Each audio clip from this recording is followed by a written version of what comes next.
అందరికీ నమస్కారం।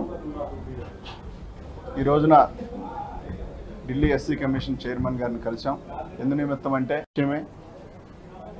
ఆంధ్రప్రదేశ్లో బిఆర్ అంబేద్కర్ గారి విగ్రహం పైన దాడి చేసి ఇన్ని రోజులైనప్పటికీ కూడా చీమగొట్టినట్టుగా కూడా లేకుండా రాష్ట్ర ముఖ్యమంత్రి వర్యులు అలాగనే టీడీపీ ప్రభుత్వం రాకముందు నుండి కూడా అందులో ఉన్న సీనియర్ నాయకులు అంబేద్కర్ గారి విగ్రహం పెట్టే విషయంలో చాలా అసహనం వ్యక్తం చేసి ఒకవేళ మీరు పెట్టినా మేము పడగొడతామని చెప్పి బహిరంగంగా స్టేట్మెంట్ ఇచ్చిన సందర్భం కూడా మనందరం కూడా చూసాం। ఇంత జరిగితే వాళ్ళకి సంబంధం లేదన్నట్టుగా తెలియదన్నట్టుగా వినిపించనట్టుగా మరి చెవిటి మూగవారిలాగా యాక్ట్ చేస్తూ ఉన్నారు। ఇదంతా కూడా రాష్ట్రం చూస్తూ ఉంది, దేశం మొత్తం చూస్తూ ఉంది।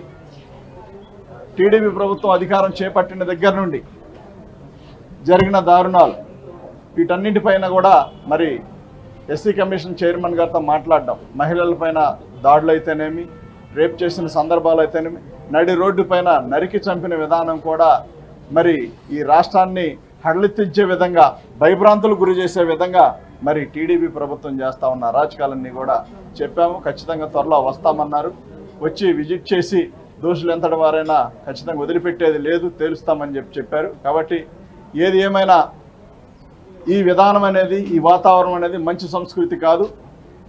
ఇందాక ఒక సోదరులు చెప్తా ఉన్నారు, గతంలో మీరేదో చేశారని ఇప్పుడు వాళ్ళు చేస్తూ ఉన్నారని చెప్తా ఉన్నారు। సరే, మేము చేశాము అని చెప్పి అపోహలు కల్పించి దాన్ని నమ్మించే విధానంగా తీసుకొచ్చారు। కానీ ఇవాళ మీరు అవాస్తవాలను కూడా మీరు మరి నిజమే అన్నట్టుగా మీరు చేస్తూ ఉన్న దాడులు, మీరు చెబుతూ ఉన్న విధానం మరి రాష్ట్ర ప్రజలు, దేశ ప్రజలు కూడా చూస్తూ ఉన్నారు।